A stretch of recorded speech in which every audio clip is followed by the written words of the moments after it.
reason that seems apparent here for sure is that the demons were responding in anger to their defeat.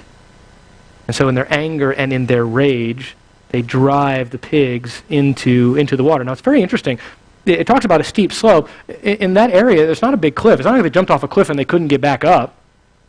It appears that the demons not only drove them into the water, but held them there until they drowned. That's the picture we're given. Pigs can swim. It's not like they jump into the water, they just drown. No, the demons held them there until they died. No, the demons didn't die. The pigs died. But this is the malevolence. This is the evil. And I think, although certainly the demons had something in mind, would seem to be perhaps this first to display their anger, their hatred at Jesus. And these are his creations, remember, pigs. Talk about that in just a moment. But also perhaps to try to do some evil to him by those around him. Jesus had a purpose as well. His purpose trumped theirs, or he would have never allowed this. It wasn't like they conned him into it, and they put one over on him. Oh, now the pigs are dead, and what's everybody going to think? What have I done? No, this was done purposely, and we'll hit that in just a minute.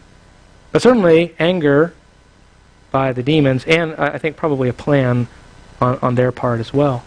So the command to the demons is next. So we have the request of the demons, and then we have the command to the demons, which is go, and they do go.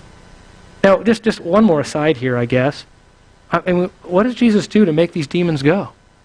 I mean, call in a seance and have this big ceremony. We've talked about this before, and again, draw pentagrams and do all this stuff and spend hours trying to cast a demon out. One word, go. And in fact, it's interesting, maybe the first conspiracy theory ever, the first conspiracy theorists were probably the Pharisees, and they saw how easy it was for Jesus to cast out demons. And you know what they said? He's in collusion with Satan. They've got this all set up. Jesus comes in and says, demons be gone. And because he's already talked to Satan, the demons go, oh, okay, we're so scared, we'll run out. It's all set up. That's what they said. You remember? Luke 11:15? But some of them said, he casts out demons by Beelzebul, the ruler of demons. Jesus says, you're crazy. That's crazy thinking. That I would go through all of this rigmarole to set something up to try to fake you out. The idea is that they said, well, he must really be from Satan, so Satan is trying to trick us by making it look so easy for his demons to go. That's the kind of power Jesus had over demons. Absolute, complete, and total. Be gone. Go. Depart. And it was so easy, as it were. His power was so great that even the religious leaders were like, this must be a setup. This can't even be real. And yet it was. That's the power of the King of the universe. They're his creatures. He created them, and they didn't put one over him. They don't make him do anything. They didn't force him into some position that he wasn't aware of. He allowed them to go into the pigs because he had a reason for it. They had a reason for evil, and God had a reason for good. Now, it's way past the time for our sermon to try to work through the sovereignty of God and the use of evil. But it is clear that that's the reality. They planned evil, and they did an evil thing. Right? Now, there's much discussion these days, isn't there? And most recently about the lives of humans and the lives of animals. And without trying to wade through all of that and get bogged down, and I will simply say this.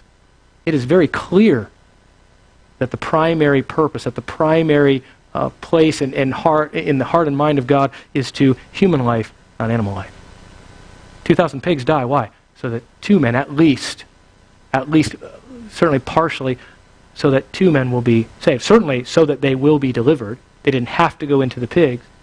But ultimately, I think it is so that many people will be delivered as they read this account. It isn't that God does not care about the life of animals. Be careful. Don't be railing back. Human life, and how can anyone think anything about an ape that died? It's a creature of God. We understand that. It's not like we have no regard for animal life. What is that? God does. But human life always trumps animal life. Always. It is not of the same kind. And of course, we're forced in our own day to think what? Well, there isn't any difference, because if we all just come from the primordial ooze, if we all come from some kind of accident, then there is no actual difference. You might as well kill the child, not the ape. It's a 50-50. Just let it go on, because who's really more important? Well, not in God's economy. And not in this economy. The pigs die, the men live.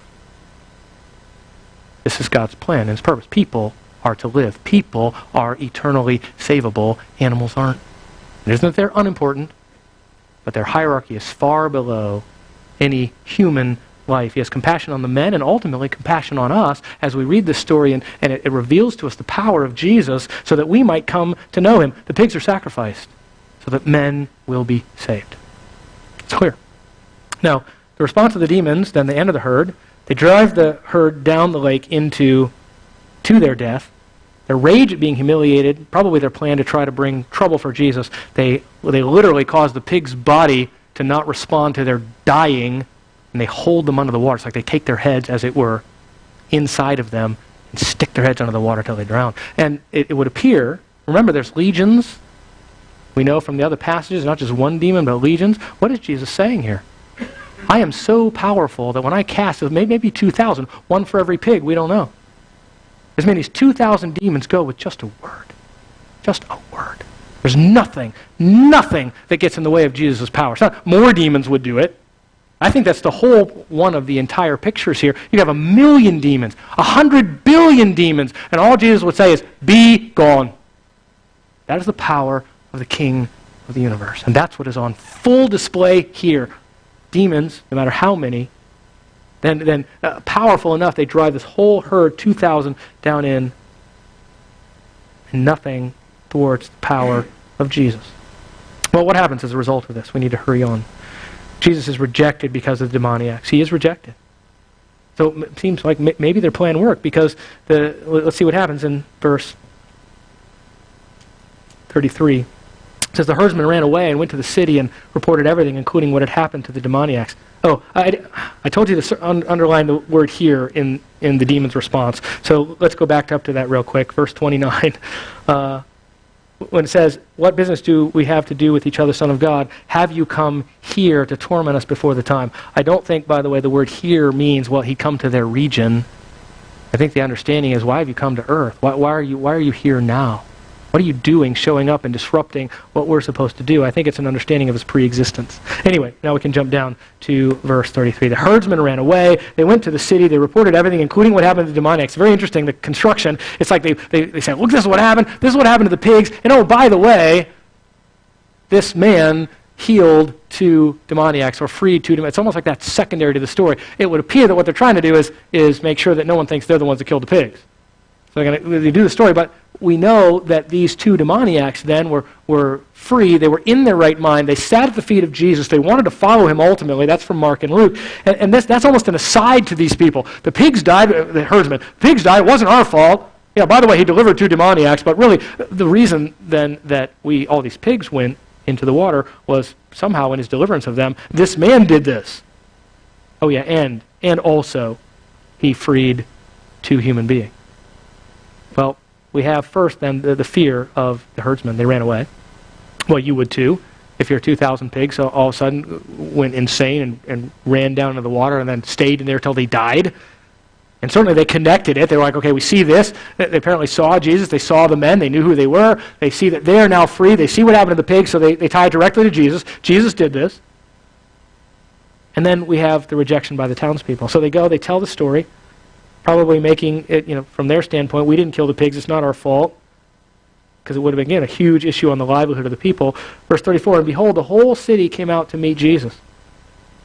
Now, we understand from this coming out to meet Jesus, certainly they were intrigued by this man who could do this. These 2 powerful demoniacs who had been unable to be stopped by anyone. Chains couldn't even stop them. They were so strong, they would break them apart. They wanted to see that. But apparently this is not a happy meeting. This is not coming out to say, man, we just want to serve you. Well, this must be an amazingly powerful person. Let's come out and respond to him. No, it says they came out to meet him, and they implored him. Now, what would you expect from that next phrase? How about something like this? They implored him to come save the rest of the demoniacs, or the rest of the people that had demons, or maybe to come and heal the rest of their people, or maybe to come and proclaim to them the kingdom. Maybe that. But no, what do? They implored him to leave the region. Get out of here. It says in Mark and Luke that they were afraid.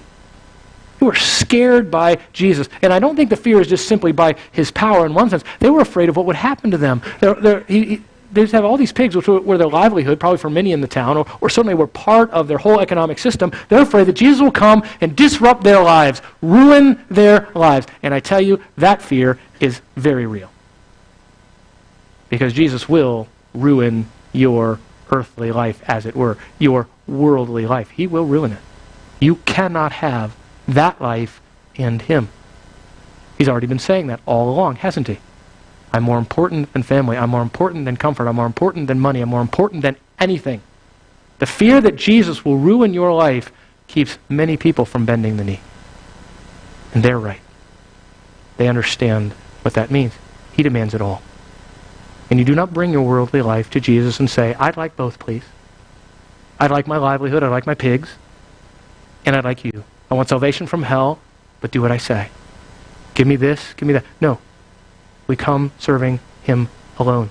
He will, from a worldly standpoint, absolutely devastate your life.